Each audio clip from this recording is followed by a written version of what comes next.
Shalom Yud Nehemia yang dikasihi Tuhan. Saya di sini mau menyampaikan beberapa pengumuman. Jadi kita mau bersyukur di era new normal ini kita boleh kembali beribadah bersama-sama tentunya di tempat kita, di gereja kita. Jadi kita bisa bertemu satu dengan yang lain. Namun tentunya kita akan tetap menerapkan protokol-protokol kesehatan. Di antaranya teman-teman youth yang akan datang itu bisa memakai masker. Wajib memakai masker, kemudian bisa membawa hand sanitizer untuk cuci tangan, walaupun di bawah disediakan tempat cuci tangan. Kemudian nanti kita ibadahnya akan jaga jarak, jadi akan ada social distancing atau physical distancing. Jadi agak berbeda, namun tidak mengubah kebersamaan kita dalam memuji, memuliakan, menyembah Tuhan dan bersekutu bersama. Dan rencananya ibadah bersama atau secara offline kita akan adakan di hari Sabtu tanggal 18 Juli 2020 jam 5:30 sore di GBI Pekunden Dalam. Oke, jadi saya tunggu kehadiran teman-teman semua dalam ibadah bersama Youth Nehemia di Pekunden Dalam pada tanggal 18 Juli 2020. Tuhan Yesus memberkati.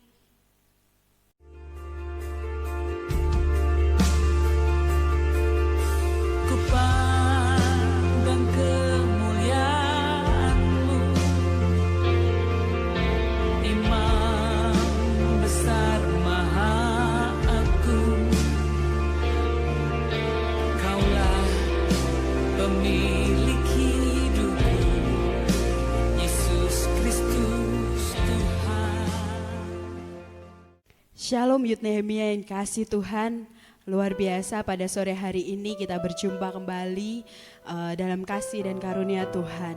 Mari kita mau mulai ibadah kita saat ini saudara, dimanapun saudara berada, kita mau bersehati bersama. Mari kita mau tundukkan kepala di hadapan Tuhan, kita mau berdoa. Kami mengucap syukur Tuhan, terima kasih karena kasih dan anugerah Tuhan kami boleh ada sebagaimana kami ada. Pada sore hari ini Tuhan kami mau bersehati bersama, kami mau meninggikan nama Tuhan, kami mau memuliakan nama Tuhan. Kami percaya Tuhan hadir dimanapun kami saat ini berada Tuhan, dan Tuhan akan melawat setiap kami semua. Biar puji-pujian kami, biar penyembahan kami Tuhan dapat menyekuakan hati Tuhan, dapat menyenangkan hati Tuhan. Terima kasih Bapa di surga, kami mau bersehati hanya di dalam nama Tuhan Yesus Kristus, haleluya, amin. Amin, mari bersama-sama kita mau katakan, ajarku berdiam Tuhan, untuk selalu dekat dalam hatimu. Haleluya Yesus Tuhan.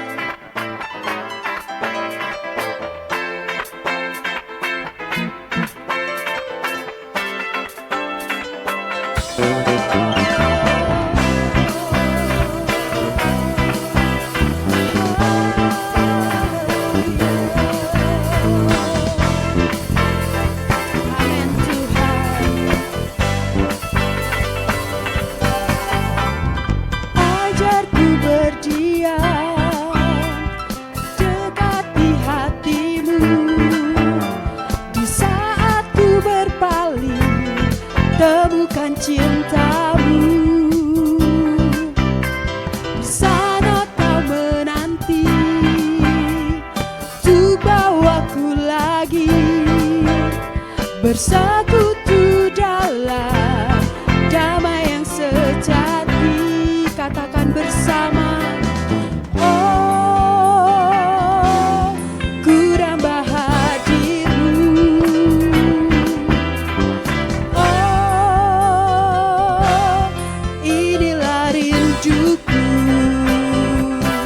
Hidupku hanyalah untukmu,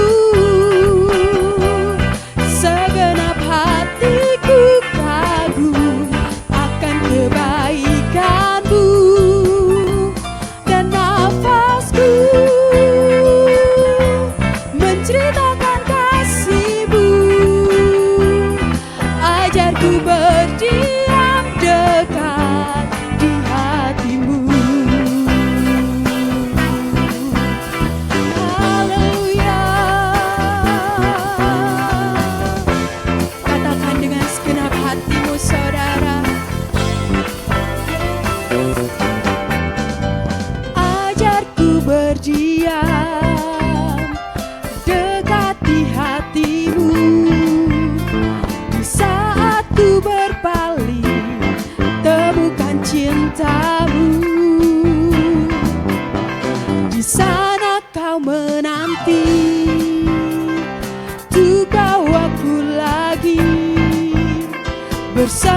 sekutu dalam damai yang sejati. Oh, ku damba hadirmu. Oh, inilah rinduku. Hidupku hanyalah untukmu. Segenap hatiku kagum akan kebaikanmu, dan nafasku menceritakan kasih-Mu. Ajarku berdiam dekat di hati-Mu. Hidupku hanyalah untukmu. Segenap hatiku kagum akan kebaikanmu. Nafasku menceritakan kasih-Mu. Ajarku berdiam dekat di hati-Mu. Ajarku berdiam dekat di hati-Mu. Katakan bersama, ajarku berdiam dekat di hati-Mu. Haleluya.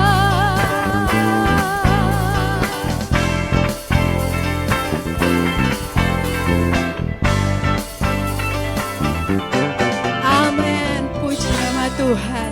Biar kita selalu mendekat dalam hati Tuhan. Karena kita percaya kita memiliki satu sobat yang setia. Amin saudara. Dia Yesus sahabat kita yang paling setia. Kita mau katakan pujian ini bersama. Kita mau bersorak-sorai katakan, Yesus kau sahabatku. Haleluya.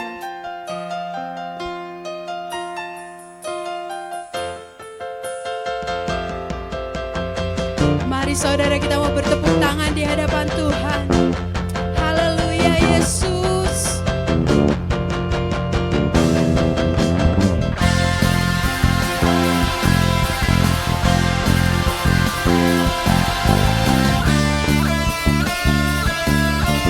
Kita bersorak-sorai, haleluya. Hidup yang kupilih membuatku berarti. Karena Yesus Tuhan, tempatku percaya dan berharap. Ku buka mataku, lihat sekelilingku. Ku harus nyatakan kebenarannya yang membebaskan. Karena kuasa-Mu, karena kehebatan-Mu, oh, ku dapat lakukan perkara besar yang Engkau janjikan. Yesus, Kaulah sahabatku. Yesus, Kau yang akan selalu berada di sisiku. Kau sumber kuatku. Oh, oh Yesus, Kaulah sahabatku. Yesus, Kau yang tak pernah jemu-jemu di sisiku. Kau sumber kuatku. Kita mau bersorak-sorai bersama, haleluya. Hidup yang kupilih membuatku berarti. Karena Yesus Tuhan, tempatku percaya dan berharap. Ku buka mataku, lihat sekelilingku. Ku harus nyatakan kebenarannya yang membebaskan. Karena kuasa-Mu, karena kehebatan-Mu, oh, oh, ku dapat lakukan perkara besar yang Engkau janjikan. Yesus, Kaulah sahabatku. Yesus, Kau yang akan selalu berada di sisiku. Kau sumber kuatku. Oh, oh Yesus, Kaulah sahabatku. Yesus, Kau yang tak pernah jemu jemu-jemu di sisiku. Kau sumber kuatku, Yesus, Kaulah sahabatku. Yesus, Kau yang akan selalu berada di sisiku. Kau sumber kuatku, oh, oh Yesus, Kaulah sahabatku. Yesus, Kau yang tak pernah jemu-jemu di sisiku. Kau sumber kuatku.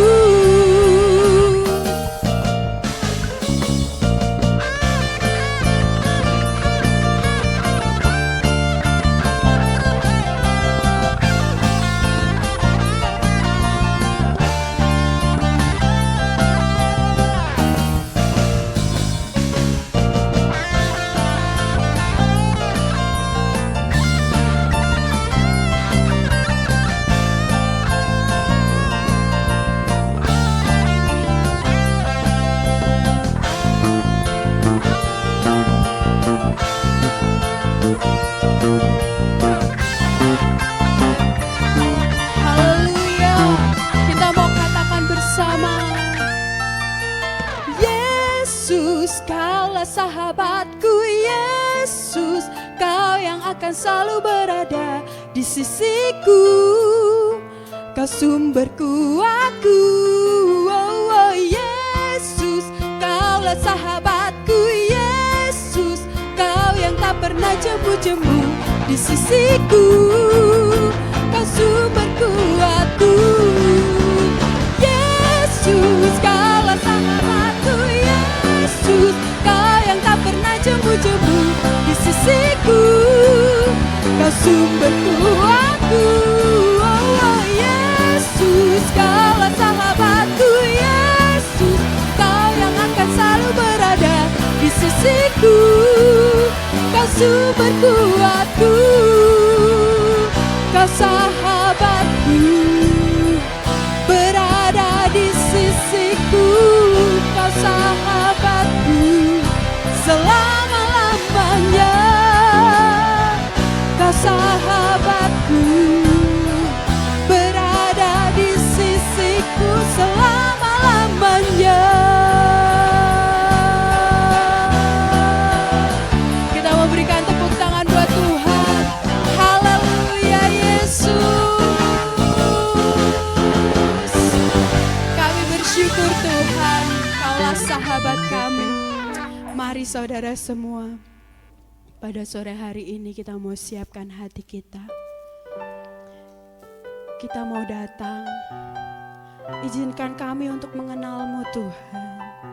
Mengenal lebih lagi Tuhan secara pribadi. Haleluya Yesus Tuhan.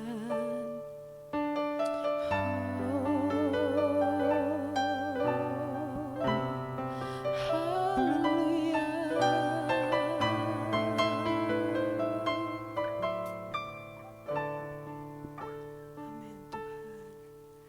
Bila ku buka mataku dan lihat wajah-Mu, ku terkagum bila ku lihat hidupku dan karya tangan-Mu. Ku tersanjung karena semua yang baik dalam hidupku,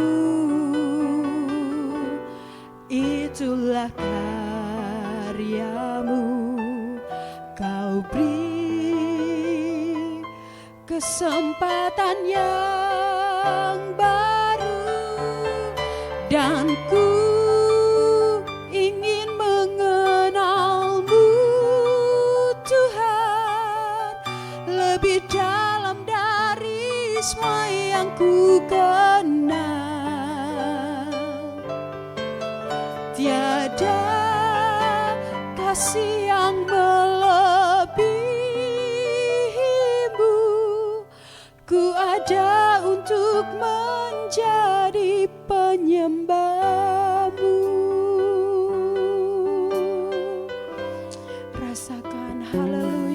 Yesus. Bila ku buka mataku dan lihat wajah-Mu, ku terkagum.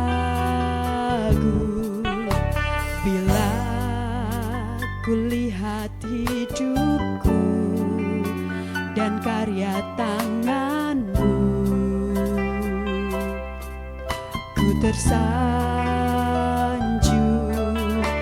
karena semua yang baik dalam hidupku itulah karya-Mu. Kau beri kesempatan yang baru dan ku ingin mengenal-Mu, Tuhan, lebih dalam dari semua yang ku kenal. Tiada kasih yang melebihi-Mu. Ku ada untuk menjadi penyembah-Mu. Katakan bersama. Dan ku ingin mengenal-Mu, Tuhan, lebih dalam dari semua yang ku kenal. Tiada kasih yang melebihi-Mu. Ku ada untuk menjadi penyembah-Mu.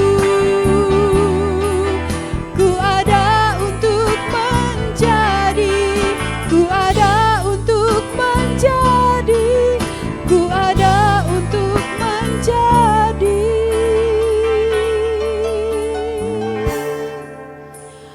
penyembah-Mu.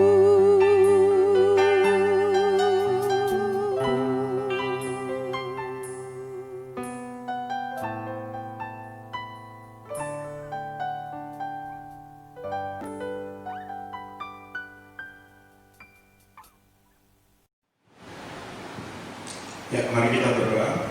Tuhan, terima kasih untuk berkat-Mu pada sore hari ini. Sebenarnya kami merenungkan apa yang menjadi firman-Mu untuk memberkati kami semua. Terima kasih Tuhan, haleluya, amin. Shalom saudara yang terkasih dalam Tuhan Yesus Kristus. Pada kesempatan sore hari ini saya diberikan tema, itu adalah candu nge-game, ya. Candu nge-game. Game itu adalah satu cara untuk bagaimana kita manusia ini ada hiburan begitu ya, ada hiburan dari bermain game, apalagi dengan kondisi saat ini COVID. Game itu adalah salah satu hiburan buat kita di rumah gitu teman-teman. Jadi game itu adalah salah satu cara untuk menghibur. Bahkan ada game, ada beberapa game yang dibedakan begitu ya. Ada game yang untuk edukasi dan juga ada game yang untuk hanya sekedar kepuasan saja begitu ya. Jadi bagus di sebuah game yang mengedukasi, di situ otak kita bekerja dan otak kita berpikir begitu bagaimana caranya untuk kita bisa melewati rintangan di setiap gamenya. Bahkan ada game-game waktu kita semua masih kecil ya, game tentang matematika dan game-game yang lainnya begitu. Nah, tentunya game ini didesain tentunya untuk para desainer game membuat sebuah game itu tentunya untuk mendapatkan sebuah keuntungan gitu ya. Jadi dengan membuat game dan akhirnya masyarakat membeli game tersebut gitu. Dan bahkan kita bisa tahu sekarang di YouTube bagaimana YouTuber juga memainkan game-game tersebut. Bukan hanya YouTuber, dan bahkan para artis juga memainkan game tersebut gitu. Nah, sampai di sini itu tidak ada masalah, tidak ada masalah yang cukup besar gitu ya. Tapi yang menjadi masalah adalah bagaimana dampak game online tersebut. Ya. Karena beberapa peneliti, beberapa media melansir dan memberitakan setidaknya di kompas.com ya, sepanjang Oktober 2019 ada sejumlah kasus anak remaja yang mengalami gangguan jiwa. Gangguan jiwa diduga karena kecanduan game online. Ya. Bahkan di Semarang, Jawa Tengah, ya, Kompas di situ membahas ya, sebanyaknya ada 8 pelajar di rumah sakit jiwa di daerah RSJD Amino Gondohutomo ya, itu di kota Semarang ya, di tempat kita saat ini di Semarang. Jadi yang menjadi masalah, yang menjadi problema adalah fakta-fakta yang tadi sudah diteliti bahwa game tersebut menjadikan kita kecanduan begitu, kecanduan bermain game. Dan dia bermain game, bahkan fakta-fakta ada yang sampai anak-anak mengalami gangguan jiwa. Ya. Secara pribadi saya juga orang yang bermain game juga ketika mengisi waktu-waktu yang luang. Saya juga bermain game, bahkan mungkin teman-teman semua juga menonton game. Ya suatu hiburan lah begitu. Tapi ada satu penelitian mengatakan bahwa kita sudah dinyatakan sebagai kecanduan game jika dalam seminggu kita menghabiskan waktu 30 jam untuk bermain game. Bayangkan 30 jam bermain game dalam satu minggu. Sedangkan kita bekerja, kita kuliah, terus kita melakukan aktivitas yang lain itu bahkan lebih dari 40 jam gitu. Ya. Jadi ini adalah sebuah realita fakta yang terjadi di masyarakat. Realita yang terjadi di masyarakat dan terjadi di antara kita, bahkan kita sendiri pun juga berkena dampaknya. Gitu. Nah, bagaimana respon kita melihat fakta ini? Apakah kita juga termasuk dalam orang-orang yang kecanduan? Ya, kecanduan dengan game online tadi ya. Apakah kita menghabiskan waktu dalam sehari, dalam satu minggu 30 jam? Apakah kita juga masuk dalam bagian kecanduan itu? Ya. Nah, ada pertanyaan teman-teman. Pertanyaannya, sikap seperti apa menurut firman Tuhan yang sebaiknya kaum muda memiliki untuk tidak terlalu kecanduan bermain game online? Ya. Jadi di sini kita mau belajar bagaimana sih sebenarnya sikap kita sebagai anak muda, ya, sebagai orang-orang yang percaya kepada Yesus Kristus. Apa yang harus kita lakukan gitu, dan apa yang menjadi pedoman ya firman Tuhan itu tentang permasalahan ini. Ya. Jadi mari kita ajak untuk kita baca di 1 Timotius 4 ayat 12. Yang pertama 1 Timotius 4 ayat 12. Janganlah seorang pun menganggap engkau rendah karena engkau muda. Jadilah teladan bagi orang-orang percaya dalam perkataanmu, dalam tingkah lakumu, dalam kasihmu, dalam kesetiaanmu, dan dalam kesucianmu. Jadi 1 Timotius 4 ayat 12 ini atau surat Paulus ya, kepada Timotius ya, kepada jemaat pada waktu itu pun juga mengalami problema yang sangat besar begitu, bahkan sampai Paulus mengatakan hati saya merasa sedih terluka melihat kejadian yang ada saat itu ya, yang dialami jemaat. Tapi saya melihat bahwa saya mau mengarahkan kita kepada si Timotiusnya. Artinya Timotius ini seorang anak muda, dia yang mengikuti Paulus, dalam pengajaran Paulus melayani jemaat, Timotius selalu mengikuti kemanapun Paulus pergi, yaitu melayani Tuhan. Nah, di sini bagaimana kaum muda seharusnya, apa yang kita harus lakukan menjadi kaum muda yang percaya kepada Yesus Kristus. Yang pertama adalah lakukan apa yang menjadi visi dan misi Tuhan. Ya, lakukan apa yang menjadi visi dan misi Tuhan. Timotius tentunya juga dia menangkap apa yang menjadi visi dan misi Tuhan Yesus. Akhirnya dia mengikuti teladan Paulus, akhirnya dia membantu Paulus dalam pelayanannya.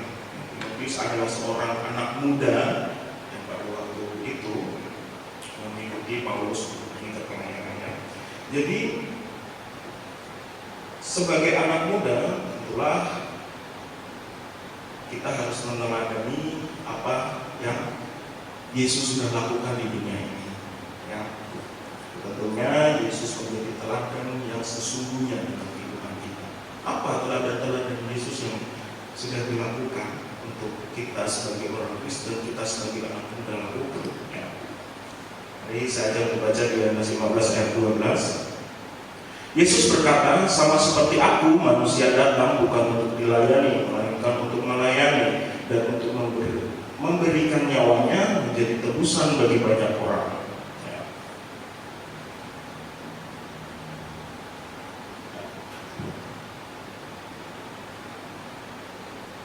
Nah, bagaimana kita melihat perjalanan atau teladan Kristus ya pada waktu dia hidup?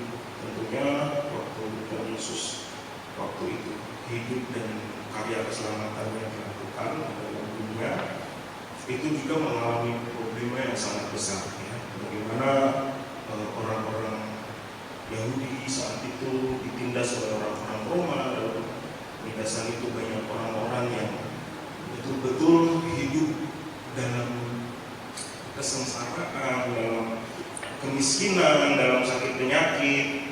Akhirnya Yesus datang ke dunia mengobati itu, memberikan jalan keluar bagi sesama manusia. Nah, itulah. Jadi yang pertama kita menangkap visi dan misi Tuhan ya. Visi dan misi Tuhan. Dan yang kedua, poin yang kedua adalah poin yang terakhir. Sebagai anak muda kita harus sadar mana yang membangun dan mana yang tidak. Jadi kita sebagai anak muda harus betul-betul sadar mana yang membangun dan mana yang tidak. Ya. Kita baca di 1 Korintus 10 ayat 23. Segala sesuatunya diperbolehkan, benar, tetapi bukan segala sesuatu berguna. Segala sesuatu diperbolehkan, benar, tetapi bukan segala sesuatunya membangun. Jadi di sini surat 1 Korintus ini pun juga sama bahwa jemaat pada waktu saat itu di kota Korintus. Kota Korintus itu adalah kota yang dimana banyak berbagai suku, banyak berbagai manusia dari kalangan yang berbeda-berbeda, begitu, ras yang berbeda, terus kondisi sosial juga pada saat itu. Jadi banyak perdebatan di situ, banyak perdebatan. Jadi ada yang menganggap bahwa orang yang sudah mengimani Tuhan masih ada yang makan dari makanan yang untuk diberhalakan begitu. Jadi ada problem begitu, ada problem di masyarakat. Nah, lalu keluarlah ayat ini, segala sesuatu diperbolehkan benar, tetapi bukan segala sesuatu berguna. Segala sesuatu diperbolehkan benar, tetapi bukan segala sesuatunya membangun. Bagaimana dengan situasi kita saat ini? Lihat realitas saat ini. Apakah kita sebagai anak muda, sebagai orang yang percaya kepada Tuhan Yesus Kristus, apakah kita melihat situasi yang saat ini, fakta-fakta yang tadi di awal saya sudah jelaskan, dilansir dari beberapa media, bahkan daripada peneliti-peneliti lainnya, mengatakan bahwa hari ini anak muda banyak yang kecanduan game online. Ya. Itu satu buah masalah bukan hanya untuk orang-orang, tapi kalau untuk kita sendiri juga. Jadi bagaimana kita merespon hal ini? Ya, jadi kita sebagai anak muda, yang pertama kita harus menangkap visi misi Tuhan. Itu jauh lebih penting, jauh lebih dari semuanya, gitu ya, daripada kepuasan diri sendiri membuat kita menjadi orang yang antisosial, gitu ya. Jadi membuat kita akhirnya nilai-nilai Kristus yang harusnya kita menjadi teladan itu menjadi hilang, gitu ya. Terus yang kedua adalah sebagai anak muda kita harus sadar mana yang membangun dan mana yang tidak. Nah, sebagai anak muda kita juga diberikan hikmat sama Tuhan, mana yang lebih penting, mana yang lebih berguna, dan mana yang lebih bisa membangun kita. Pertama, membangun kita mendekatkan diri kepada Tuhan, melayani Tuhan, karena itu adalah visi misi Tuhan, sampaikan Injil ke ujung bumi, dan memberitakan tentang keselamatan Tuhan. Itu yang harus anak muda lakukan. Bermain game boleh, tapi ingat jangan sampai game itu menjadi candu dan akhirnya segala sesuatu yang harusnya lebih penting daripada game tersebut, waktu kita hilang sia-sia untuk game itu. Dan tentunya game juga tidak akan menyelamatkan kita. Jadi lebih baik kita sadar dan kita betul-betul meyakini bahwa diri kita, bahwa segala sesuatu yang berguna yang membangun untuk ke depan. Jadi pesan singkat ini yang pertama saya ulangi lagi, dan yang pertama kita menangkap visi misi Tuhan, dan yang kedua kita secara sadar melakukan apa yang baik dan apa yang membangun kita dan apa yang bisa menjadi berkat buat semua orang. Pesan Tuhan singkat dua saja: kasihlah Tuhan Allahmu dan kasihlah sesama manusia. Jadi itu renungan singkat pada sore hari ini. Terima kasih.